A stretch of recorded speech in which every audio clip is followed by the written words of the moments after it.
भगवद गीता दुनिया के सबसे गहरे आध्यात्मिक ग्रंथों में से एक।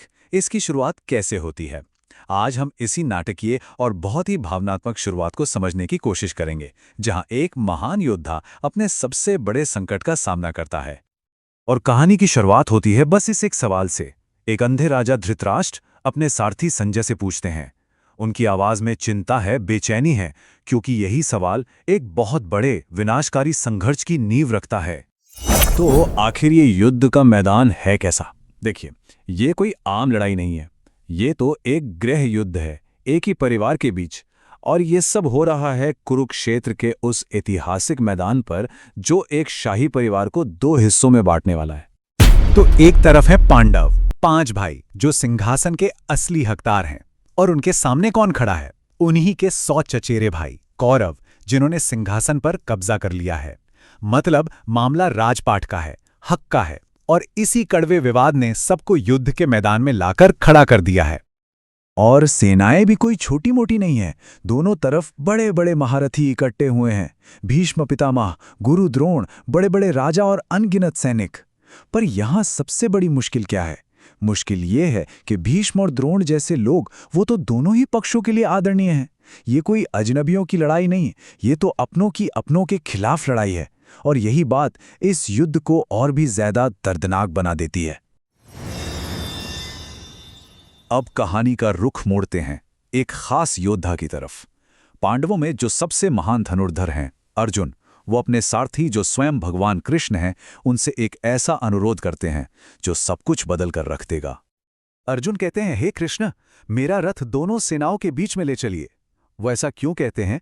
क्योंकि वो अपनी आंखों से देखना चाहते हैं कि आखिर कौन है वो लोग जो इस भयानक युद्ध के लिए इतने उतावले हो रहे हैं, कौन है जिनसे उन्हें लड़ना पड़ेगा।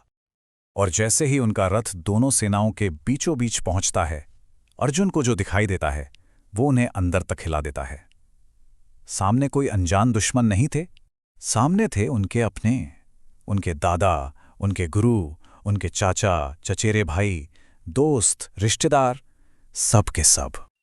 और बस उसी एक पल में ये जो महासंग्राम था, वो एक दिल दहला देने वाली व्यक्तिगत त्रासदी बन जाता है। अर्जुन को एहसास होता है कि वो किसी दुश्मन से नहीं, बल्कि अपने ही परिवार से लड़ने जा रहे हैं। ये एहसास इतना जबरदस्त था कि वो महान योद्धा अर्जुन वहीं के वहीं टूट जाते हैं। यहां से शुरू होता है एक नायक का पतन। इसका असर सबसे पहले उनके शरीर पर होता है। वो कहते हैं, मेरे अंग शिथिल हो रहे हैं, मेरा मुंह सूखा जा रहा है। सोचिए, उस महान योद्धा का शरीर ही उसका साथ छोड़ने लगता है। और ये सिलसिला यहीं नहीं रुकता। वो कहते हैं, मेरा शरीर कांप रहा है, मेरे रोंगटे खड़े हो रहे हैं। ये सिर्फ मन का दुख नहीं था, ये एक शारीरिक प्रतिक्रिया थी। ऐसा लग रहा था मानो उनका अपना शरीर ही इस युद्ध के खिलाफ विद्रोह कर रहा हो। और फिर वो क्षण आता है जो वाकई सब कुछ बयान कर देता है। अर्जुन कहते हैं, गांडीव धनुष मेरे हाथ से फिसल रहा है और मेरी त्वचा जल रही है।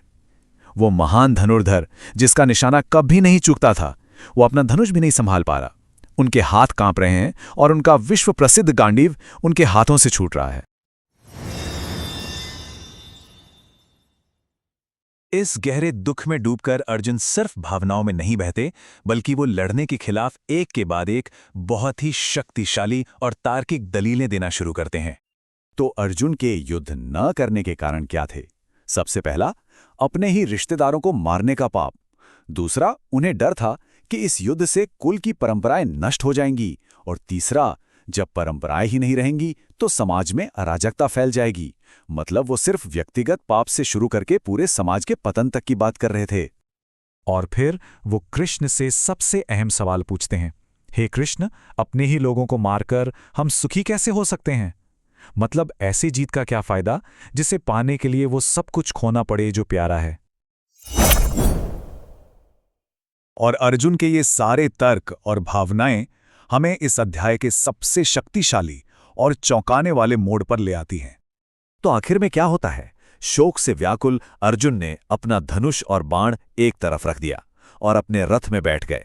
यहां पूरा संकट साफ दिखाई देता है। वो महानायक, वो महान योद्धा किसी दुश्मन से नहीं, बल्कि अपनी ही करुणा और अपने ही दुख से हारकर लड़ने से साफ इनकार कर देता है। अर्जुन की ये जो निराशा है, ये जो उनका हथियार डाल देना है, यहीं से कृष्ण के उस गहरे दार्शनिक ज्ञान का मंच तैयार होता है जिसे हम भगवद गीता कहते हैं। और ये हमारे सामने एक बहुत बड़ा सवाल खड़ा करता है। जब एक नायक का कर्तव्य ही एक असंभव चुनाव बन जाए, जब सारे रास्ते गलत लगें, तो फिर सही रास्ता आखिर है क्या?